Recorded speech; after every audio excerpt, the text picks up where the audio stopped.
हे किती स्टॅटिस्टिक्स मी मांडलं असलं तरी जागा कमी आलेल्या आहेत, ही फॅक्ट आपल्याला या ठिकाणी मान्य करावी लागेल। आणि एकूणच या निवडणुकीचं नेतृत्व हे एक प्रकारे भारतीय जनता पक्षामध्ये मी करत होतो, त्यामुळे या ठिकाणी जो काही पराभव झाला असेल, ज्या काही जागा कमी आल्या असतील, याची सगळी जबाबदारी ही माझी आहे, ती मी स्वीकारतो। मी हे मान्य करतो की कुठेतरी मी स्वतः याच्यामध्ये कमी पडलेलो आहे आणि ती कमतरता भरून काढण्याचा प्रयत्न पूर्णपणे करणार आहे। त्यामुळे हा जो काही भारतीय जनता पक्षाला या ठिकाणी सेटबॅक महाराष्ट्रामध्ये सहन करावा लागला, याची सगळी जबाबदारी ही देवेंद्र फडणवीस मी या ठिकाणी स्वीकारतोय। आणि मी पक्षाला एक विनंती अजून करणार आहे, अर्थात भारतीय जनता पक्षामध्ये पक्ष सगळे निर्णय करतो की आता मला विधानसभेकरता पूर्ण वेळ त्या ठिकाणी उतरायचा आहे।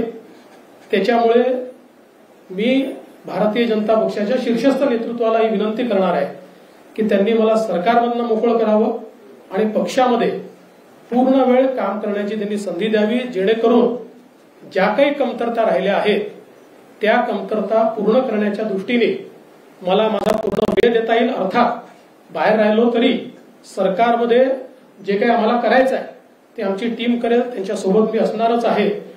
या संदर्भात लवकरच पक्षाच्या वरिष्ठांना मी भेटणार आहे आणि मग त्यांच्या सल्ल्याने ते जे सांगतील त्यानुसार पुढची कारवाई मी करेन। टेम्पररी आहे, त्यामुळे नक्की आम्ही जो विकासाचा अजेंडा घेऊन निघालोय देशात पण आणि राज्यात पण, तो आम्ही तसंच पुढे चालू।